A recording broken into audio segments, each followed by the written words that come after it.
Hello aspirants, कैसे हैं आप सब। वेलकम टू माय चैनल सरकारी नौकरी नोटिफिकेशंस। एस्पिरेंट्स, आपके लिए एक नई अपडेट है आज की, और वो ये है कि एस्पिरेंट्स गार्गे कॉलेज जो यूनिवर्सिटी ऑफ दिल्ली का कॉलेज है उसमें कुछ नई एडवर्टाइजमेंट के रिगार्डिंग नोटिस इशू हुआ है। ठीक है, और ये ऑफिशियल नोटिस है। इसमें देख लेते हैं क्या क्या रिक्वायरमेंट मांग रखे, क्या क्वालिफिकेशन होनी चाहिए, क्या नंबर ऑफ पोस्ट है, कितने नंबर ऑफ वैकेंसीज हैं। ठीक है, तो इसमें सबसे पहले चेक करते हैं। तो इसमें मांग रखा है नॉन टीचिंग परमानेंट पोस्ट है, ध्यान रखने परमानेंट पोस्ट मांग रखी है। और इसको लिए जो पोस्ट की डिटेल अवेलेबल है वो है gargi.college.in पे है, और साथ में www.du.ac.in पे। ठीक है, और जो भी कैंडिडेट अप्लाई करना चाहता है वो विद इन 21 डेज जो पब्लिकेशन होगा उसके आप अप्लाई कर देना। ठीक है, और यानी कि इसके हिसाब से ये 4 तारीख का है, तो आपके हिसाब से 25 से 26 यानी कि जनवरी महीने तक आप अप्लाई कर सकते हैं gargi.college.in पे जाके, या फिर du.ac.in ऑफिशियल साइट है जो डी यू की, वहाँ पे जाके आप अप्लाई कर सकते हैं। ठीक है, और इसमें आप चेक करते हैं सबसे पहले वैकेंसीज क्या क्या हैं।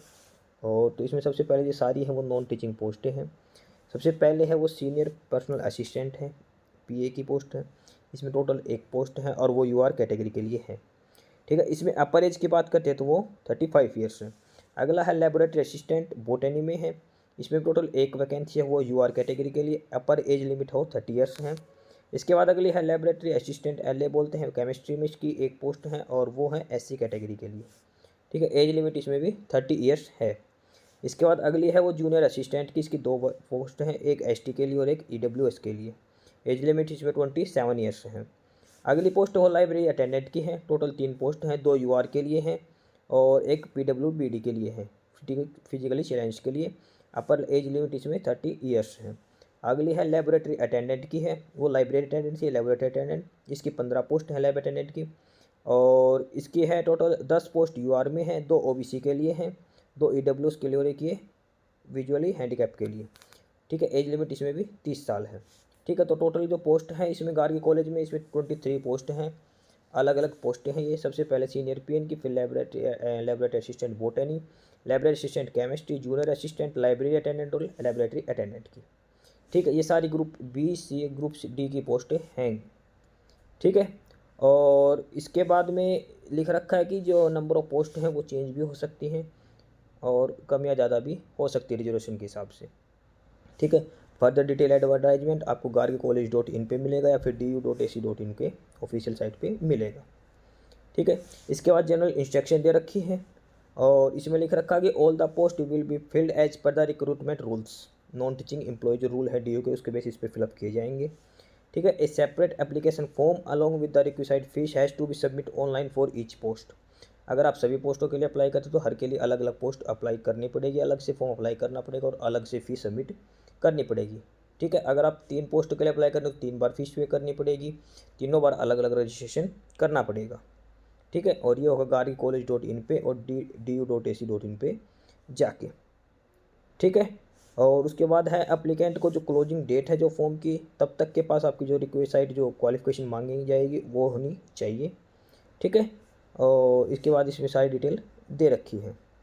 और उसके बाद अगला है एज रिलैक्सेशन है, वो कास्ट के हिसाब से कैटेगरी के हिसाब से एज रिलैक्सेशन इसमें दे रखा है। एक सर्विसमैन का अलग है, ओबीसी के लिए अलग है। ठीक है, ये रिजर्वेशन का दिखा रखा है इसमें। ठीक है, और इसके बाद ये लिख रखा है अगर कोई स्टेट या गवर्नमेंट या पीएसयू में कोई एम्प्लॉय अप्लाई करता है तो उसको अपने डिपार्टमेंट से एनओसी अप्लाई ज़रूर देनी पड़ेगी। और इसको है फॉर्म फिलअप करने के टाइम पे, अगर एनओसी ड्यू डेट से पहले नहीं दी तो कैंडिडेट आपका कैंसिल किया जाएगा। ठीक है, ये इसमें डिटेल है। ठीक है, यानी कि एनओसी इसमें मैंडेटरी मांग रखी है। ठीक है, और इसके बाद ये एससी एसटी ओबीसी या फिर ईडब्ल्यूएस की जो भी सर्टिफिकेट वगैरह है वो कॉम्पिटेंट अथॉरिटी से होनी चाहिए 31/3/2023 के पीरियड तक। इस पीरियड के अंदर ये होनी चाहिए, 1/4/2022 से लेकर 31/3/2023 तक के पीरियड में आपके पास 1 साल का होना चाहिए।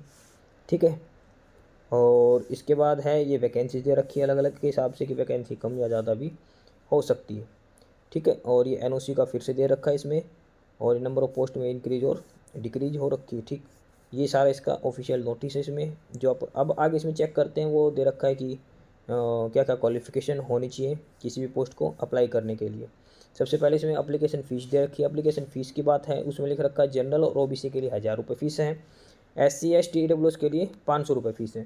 साथ में चीज़ भी रखी है, जो फीमेल कैंडिडेट्स हैं वो फ्री हैं, और या फिर फिजिकली चैलेंज पर्सन हो उनको कोई फ़ीस नहीं लगेगी। ठीक है, ये प्रोसेसिंग फ़ीस है। इसके अलावा अगर बैंक से कोई चार्ज लगता है, GST लगता है, वो उसमें अलग से लगेगा। 1000 रुपये तो आपको मिनिमम पे करने पड़ेंगे जनरल और ओबीसी के लिए।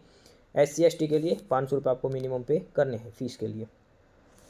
ठीक है, और लास्ट डेट से पहले ही आपको अप्लाई कर देना है। ठीक है, और इसके बाद है आगे अलग अलग पोस्ट के हिसाब से। सबसे पहली पोस्ट है वो सीनियर पर्सनल असिस्टेंट की पोस्ट है। अपर एज लिमिट 35 है, पे स्केल इसका 7 है। एसेंशियल क्वालिफिकेशन की बात करें तो बैचलर डिग्री होनी चाहिए, साथ में 3 साल का एक्सपीरियंस होना चाहिए प्राइवेट सेक्टर या पर्सनल असिस्टेंट का, stenographer, executive assistant, executive secretary in government department, university और autonomous bodies, PSU educational institute by recognised by the government. ठीक है, बाद में स्किल टर्म्स है, जो स्किल टेस्ट होगा इसमें डिक्टेशन होगी 10 minutes at an average speed of 100 word per minute. Second है ट्रांसक्रिप्शन 40 मिनट्स इंग्लिश और 55 minutes Hindi on computer. And the third one is computer proficiency, typing skill, word processing, spreadsheet, internet, email communication etcetera. ठीक है, ये है senior personal assistant के लिए qualification eligibility criteria. ठीक है, इसके बाद डिजायरेबल में है आपके पास डिग्री या diploma in computer applications, diploma in office management and secretary practice, knowledge of service rule applicable for central government establishment. ठीक है, ये डिजायरेबल में मांग रखा है। अगली जो पोस्ट है वो लेबोरेटरी असिस्टेंट है, और इसमें है लेबोरेटरी असिस्टेंट बॉटनी में और केमिस्ट्री में था। ठीक है, इसका पे स्केल पे लेवल 4 है, एज लिमिट 30 है मैक्सिमम लिमिट, और उसके बाद कैंडिडेट्स 12th होनी चाहिए। ठीक है, और an equivalent exam with the relevant science subject, आपके पास बॉटनी या केमिस्ट्री होनी चाहिए 12th में, या फिर उसी सब्जेक्ट से आप ग्रेजुएट होनी चाहिए। सही जी सर। बाकी नई अपडेट्स के लिए, नई इन्फॉर्मेशन के लिए आप हमारे चैनल सरकारी नौकरी नोटिफिकेशन सब्सक्राइब जरूर करें, वीडियो को लाइक करिए, शेयर करिए, जुड़े रहिए हमारे साथ, मिलते रहेंगे नए अपडेट्स के साथ। थैंक यू, तब तक के लिए बाय।